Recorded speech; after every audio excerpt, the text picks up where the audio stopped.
Hey guys, back again for another collection update.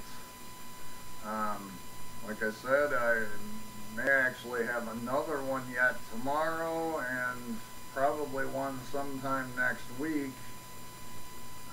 So by my standards, I've picked up just a ton of stuff. Now granted, once I get through showing all these titles, then there won't be an update, a collection update probably for quite some time.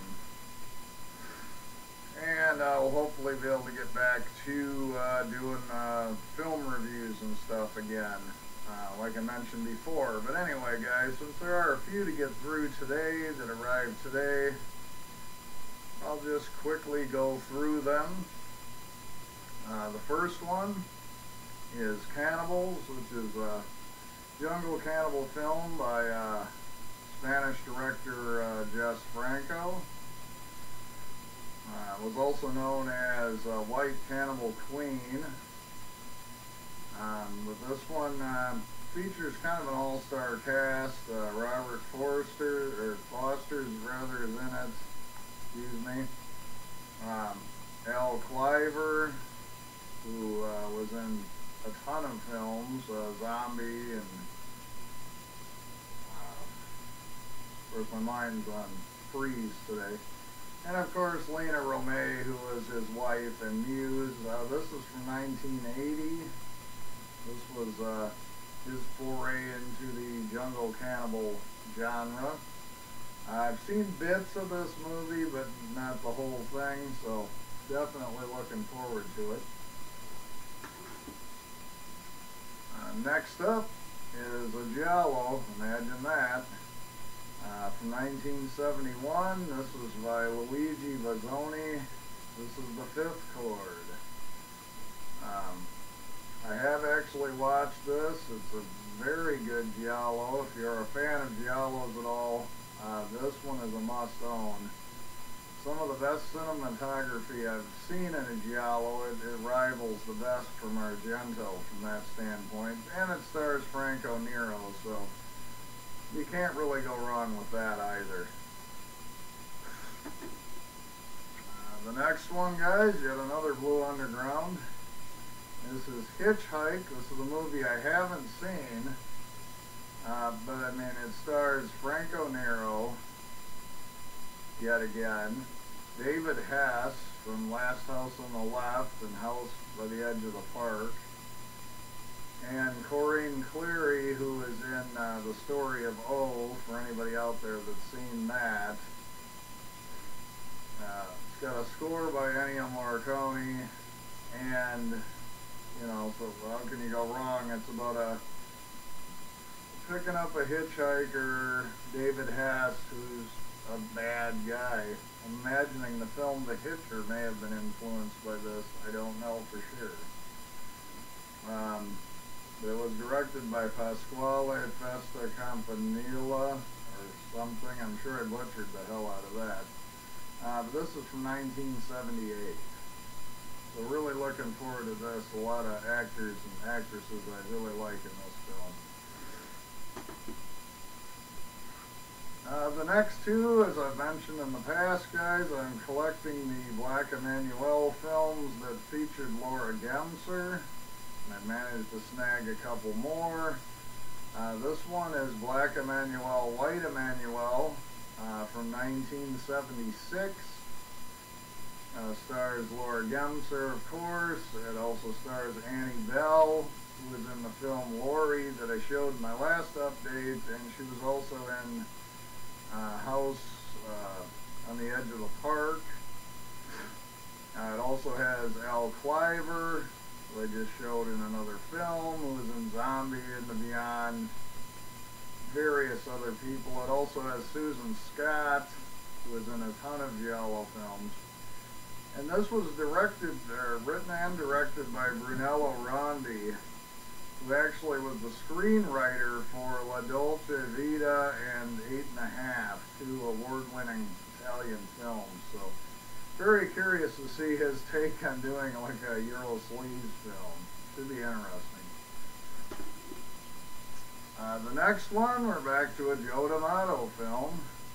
And this is Emmanuelle and the White Slave Trade. This one actually arrived yesterday, and I popped it in right away. I would say this film is only for Joe D'Amato or Black Emmanuelle completists. It's clearly the weakest in the series.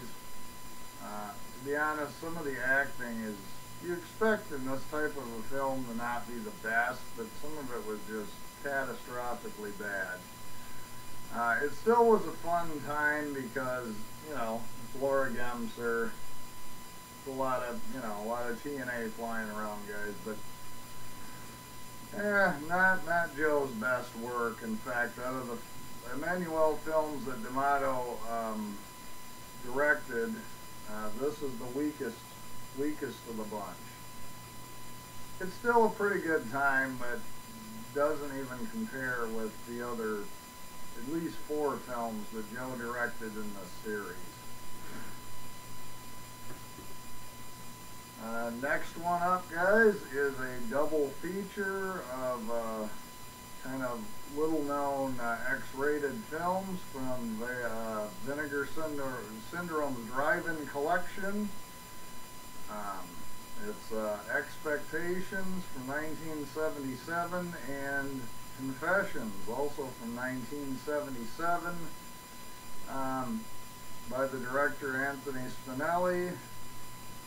I know virtually nothing about these 2 films specifically, other than they are X-rated films. I was actually inspired to pick this up after watching Pete's video on Mondo Squilito where he reviewed Confessions, and it piqued my interest. Plus, I'm really loving this Vinegar Syndrome label, so pick that one up.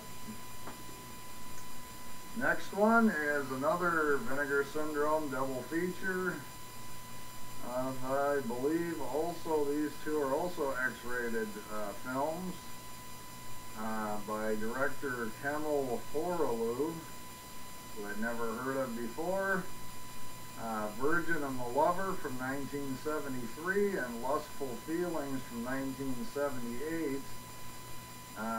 Of note, Lustful Feelings also stars Jamie Gillis, the very famous 70s porn star. So, another one, guys, like I mentioned before, I have been starting to collect some of the classic adult cinema these days, so this is a couple more titles and I'm curious to check out. But obviously this and the last one would not be for everybody. And the last 2, guys, are my only 2 Blu-ray pickups in this bunch. Like I say, I got more stuff probably showing up tomorrow. The first is my first Scorpion releasing Blu-ray, and it is for Flavia the Heretic, a very famous nunsploitation type film. It also stars Claudio Casanelli. And of course, the main star is Florida Balkan. I've seen parts of this enough to know that I wanted to pick it up full on and add it to the collection, but I have not watched this all the way through. It's from 1974, directed by Gianfranco Mingozzi, I think. So, definitely curious to give this one a go. And last but certainly not least, guys, I've seen a few people showing this off already. It is Abel Ferrara's 1981 classic, Ms. 45, on this fairly new label, Draft House Films. And the presentation looks spectacular, guys. You open this up, it even comes with a fairly thick booklet that comes with it. Anybody that's never seen this film, it's a classic in the sort of revenge stories. It's kind of too bad I didn't own this release when I did my kind of rape revenge series, but I will be doing a review of this film at some point. But if you haven't seen Ms. 45, it is a classic. It is was directed by Abel Ferrara, who's maybe best well known for the film The Driller Killer. Although he also directed Bad Lieutenant, which is another film I think is fantastic. So anyway, guys, that will wrap it up for this new update. Like I said, there might be another one as early as tomorrow, and there will be at least one more pretty big update next week. Once I get through all these films, then I'm going to get back to doing reviews and that sort of thing, but I want to get through all these collection updates and get that stuff sorted. So anyway, guys, as I say every time, thanks so much for watching, and I will talk with you later.